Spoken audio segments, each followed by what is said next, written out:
दोस्तों, ये जमाना कहता है न मैं बदलूंगा न आपको बदलने दूंगा, न मैं कुछ करूंगा न आपको करने दूंगा।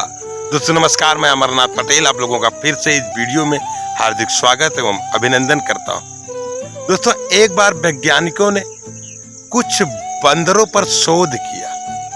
उन्होंने देखा कि आज अपने भारत में क्यों लोग बिना वजह एक ही काम करने के लिए तैयार हैं, भीड़ का हिस्सा बनने के लिए तैयार है।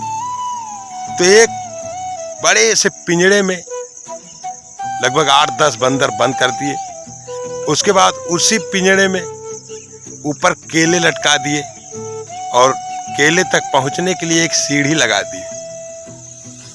तो जब बंदर केले को देखे तो उस सीढ़ी पे फटाफट चढ़ने की कोशिश करने लगे और जैसे चढ़ने की कोशिश किए वैसे ही बाहर से पानी का प्रेशर मार के उन बंदरों को हटा दिया गया और नीचे चले आए। फिर और एक बंदर चढ़ा था, लेकिन जितने बंदर नीचे थे सबको पानी से नहला दिया गया।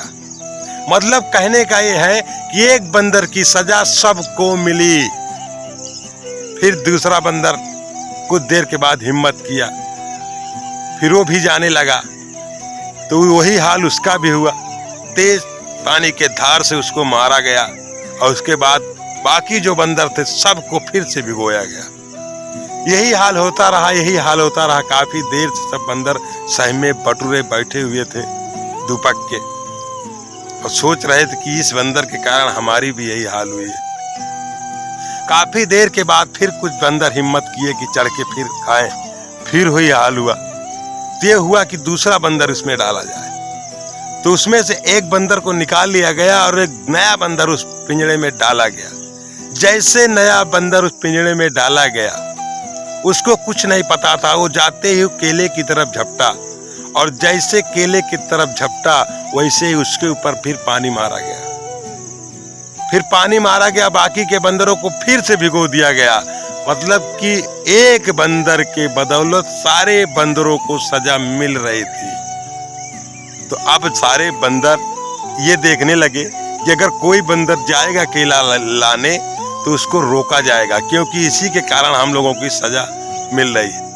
फिर कोई बंदर अगर केले की तरफ बढ़ता तो बाकी सारे बंदर मिल के उसको रोकने की कोशिश करते। फिर ऐसे करके एक बंदर को निकाल लिया जाता, फिर नया बंदर डाला जाता।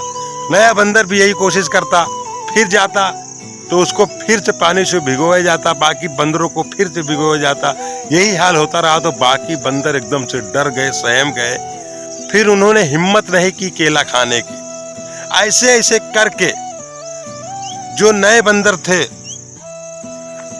पहले वाले जो बंदर थे उसको निकाल दिया गया और बाकी धीरे धीरे उसमें नए बंदर डाल दिए गए।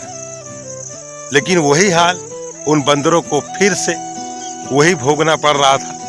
लेकिन धीरे धीरे वो लोग उसी रंग में रंग गए। कोई भी नया बंदर आता तो उसको ऊपर चढ़ने नहीं देते थे, ऊपर जाने नहीं देते थे। उनको लगता था कि इसकी सजा सबको मिलेगी।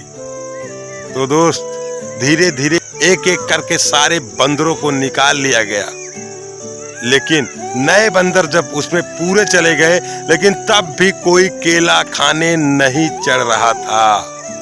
अब बताएं दोस्त, ऐसा क्यों हुआ? ऐसा इसलिए हुआ कि सबके मानसिक विचारों में एक बात घर कर गई है कि अगर बंदर कोई जाएगा केला खाने तो उसकी सजा सबको मिलेगी। वही हाल है अपने जिंदगी में आज हो गया है कि एक समय किसी के द्वारा हम आप फंसे थे, ठगे थे, बर्बाद हुए थे। लेकिन अब अगर कोई नई चीज आती है, कोई नया आपको काम बताया जाता है कि इससे आप अपनी जिंदगी बदल लो, तो उस काम को खुद तो नहीं करता, दूसरों को भी करने नहीं देता। वो सोचता है कि अगर हम नहीं कर पाएंगे तो ये भी नहीं कर पाएगा। इसी के कारण सारे लोगों की जिंदगी खराब हो रही है। दोस्तों, आज आप लोग अपने गलती से नहीं, दूसरों के कहने से जिंदगी जी रहे हैं और दूसरों की गलतियों से सीख रहे हैं। खुद गलती करेंगे, खुद सीखेंगे तो उसका एक्सपीरियंस दूसरा होता है। तो दोस्तों कभी भी किसी दूसरे के कारण अपनी जिंदगी को खराब ना करें, नहीं वो बंदर वाली कहानी होगी कि पूरा जिंदगी आपकी बीत जाएगी लेकिन आप कभी अमीर और कामयाब नहीं बन पाओगे। क्यों? क्योंकि आपके अंदर सिर्फ वही बंदर वाली भावना जग गई है कि ना खाएंगे ना खाने देंगे। लेकिन धीरे धीरे ऐसा होता है कि वो बंदर का पूरा माहौल बदल जाता है, वो केले से सिर्फ डर के भागते हैं। तो दोस्तों ऐसे हम इंसान हो गए हैं कि आज कोई भी अच्छी चीज आती है तो उससे डर के भागना पड़ता है। तो दोस्तों जब तक आप इस डर को दूर नहीं करेंगे कभी भी जिंदगी में बड़ा कुछ नहीं कर पाएंगे और इस बंदर वाली हरकत को छोड़ेंगे नहीं तो आप कुछ बड़ा करेंगे नहीं। तो दोस्तों बंदर वाली हरकत छोड़ें और आगे बढ़ें और अमीर बने और कामयाब बने। नमस्कार।